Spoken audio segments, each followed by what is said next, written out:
Leslie Davenport here in the studio, one of the very first days of March.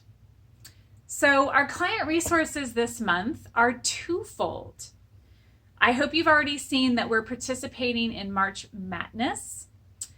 That is a media focus globally across the world of different Pilates practitioners, enthusiasts who love the practice, and those who teach it and support it. So I really enjoy this project in the year because it helps to shed light upon the gifts and treasures that come to us when we practice this beautiful work. The work is strong in your muscular system, and it's very fluid and agile in your joint system.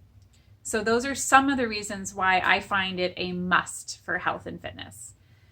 I'm coming in front of you today in the studio because we're going to focus on some transitions. And I have been asked to kind of share what transitions do for you as a student or a client, and then why it matters, why it's important to you to put some attention there, or when the teacher shares with you, right? When the teacher goes, all right, here we go, and we present the information to you, that you feel confident in learning to do those things. That does really pay off, okay? So transitions are one of my favorite stages to help a client with, because it's after the honeymoon phase. You know, the honeymoon phase of Pilates is, say you start Pilates and you're like, feel amazing after class and it's rich with information and you have some strong experiences either with the teacher online or with the teacher in the studio. So there's this honeymoon phase we all go through that we're enamored with it. And then the work sets in. Then we have to show up. Then we need to figure out how to connect, right? Our brain, our body, in alignment with our deepest, our deepest desires for health, the spirit of you. So transitions are a fantastic opportunity in your workout that offer you efficiency. You practice efficiency of effort. You practice connectivity. You take large sequences of movement, and in between, you learn how to weave the sequences together so that you're constantly in motion. That ups your focus. Your mental focus and clarity is like, very different when you do that. And then also you have this wonderful sense of rhythm and being part of something bigger than your own problems, right? Connectivity. So those are some of the reasons I love transitions. They are a great opportunity to practice breath control, breath direction, enhanced focus, right? Efficiency of effort. We all need that one in today's society, right? Our world isn't going slower. We have to make those choices to make sure the pace is working for us. And connectivity of the parts, right? Your health as well as your body is the sum of parts. It's not the parts and pieces, it's the sum.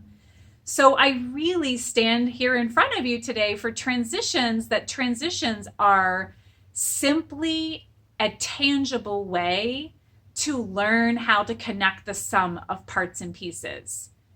Really something everyone in a craft, right? Or an activity needs to learn, or really helps them. Okay, so that's the speech. Here's the fun. So I'm going to do two pieces today. They're going to be all Pilates because you can see quickly that way. But first we're going to do the mat because we have this amazing, alongside, hopefully you'll see all the teachers share their mat work and inspirations this month. And then we're going to have a couple things here. All right. I also want to show you a bit on the reformer. So when you come onto the mat, I'd like you to kind of think about your changing levels. So I get this one a lot with people.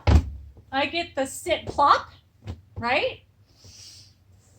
Or you can lower yourself in a way that works for your hip. Okay? So I'd like you to try it this week or this month in the studio in your workouts and just see what happens. Okay, so once you come onto your mat, what about if we practice getting onto the mat in a sequence? All right? All right, pretend you're kind of cold in the morning or stiff at the end of your day and you don't have the best mobility in your spine. Use your hands, guys. Use your hands. So I'm going to keep my hands anywhere beside me because I'm going to kind of lean. I'm going to flex my arms, move around my shoulders, and I'm going to really lift my bum. I'm going to put my hips on the mat first, hip joints. And then I'm going to go through my arms and get my ribs. And oh, there's a flexy neck. So I'm going to put one hand behind me. I'm going to see if I can guide my scapula back to the mat first. And then I'm going to traction my neck. Oh, that already feels so nice. My body already likes this idea. So I'm going to come onto the mat, right, with a feeling of sequencing through the different parts and pieces. Okay? So let's look at a couple transitions. If you can go with me, right? Let's do just a little brief hundreds. So we have your hundreds. Okay? You can roll through to the next exercise. Essentially what I did is I just sat up, right? If that's not an option to sit up, maybe a nice reach and a circle and a hug and a rock through. That happens a lot as well. All right, so let's go into the next one. Say you did your roll-ups, you did your half rollbacks. Okay, transition with your legs, bent legs or straight legs. So we're going to go through that sequence we did, hips, ribs, scapula, traction through the head and neck, and then I'm going to stretch into my long body. Whether I choose bent or straight legs is a detail. Okay, one leg circle. Okay, we all know this one, right? In, through, and up. That's a way I can do it. And then what about this, everybody? One, hold the leg. You see the single leg stretch kind of, implied. Just come to it. That's it. Okay? All right. So once you're on your back in your mat, down and up, I want to kind of bring you through the abdominal series and go to the saw exercise so we can practice that. So we say let's finish our double leg stretch. Okay, so we just got here. We'll take a few. So this, it feels so good to move through the parts in the whole. I can double leg stretch and go into further abdominal work, or I can roll right through it and get into my spine stretch forward. Okay, so we're going to work on this sequence here. Over, roll up, over, roll up, onto corkscrew, right? Say I'm working foundational. So as I go through, oh my gosh, what an amazing opportunity again. You can see the theme there, how you get down and up. Okay? So gather into the corkscrew, right? And arrive to your saw. Bump, bump. Spiral it. Other side. Here's the fun part. When you're done with saw, you keep going and arrange yourself in the mat for swan. Yes? All right, so we know the swans, single leg kick, double leg kick. After here, after you take your double leg kick or single leg kick, there's an opportunity for a push-up.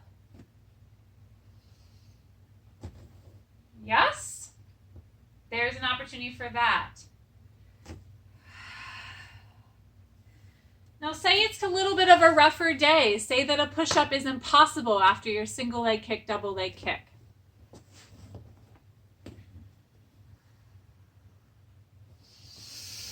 Around the corner you go.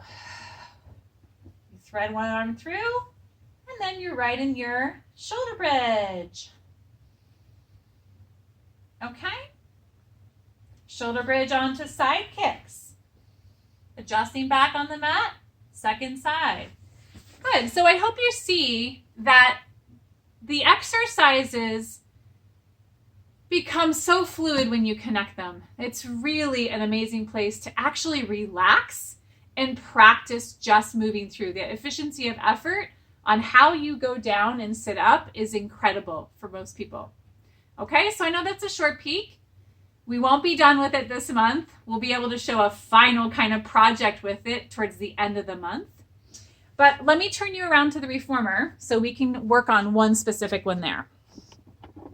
So coming with me for a walk in the studio. All right. So I'd like everybody to take a peek at this. So the reformer, this is not my setting.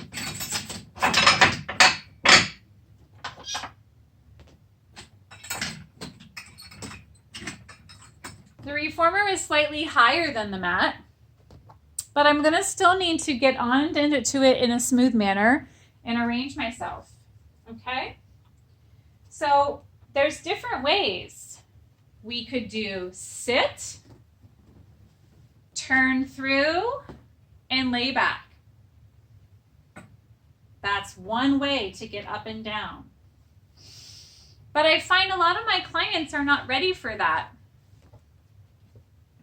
Okay, pick this up here a little bit. So try this one. This is a really nice one. There we go. Okay. Once you come onto the reformer, look and have one hip over the springs. Check your other hip is over the mat. You're good there. And then practice sitting in a chair, right? When you sit in a chair, you wouldn't plop down. Okay, make sure your feet are in a good place for you to stand up. So again, as I work with my seniors, the gracefulness that they can change levels is really important. You can see my body really working. That's a pretty deep angle. Yeah? All right, so then going on. So once you come onto the reformer and you sit in your chair, I really like to have my clients go sideways. Watch my spine. I go hip, waist. I place my hand and my head in here, and then I roll across my back. I can either put my feet right to the bar directly, or I can let them trail under here and get situated and bring my feet up. Good. Why do I like this? Because for someone, say I don't have the capacity to flex my spine with ease and effort, then I'm going to come up the same way. I'm going to go over my hip. All right, sneak my legs through, and then I have this amazing opportunity to come through my side body, right? So I call this the sit, roll through the side and across your back. But this one is so functional in everyday living.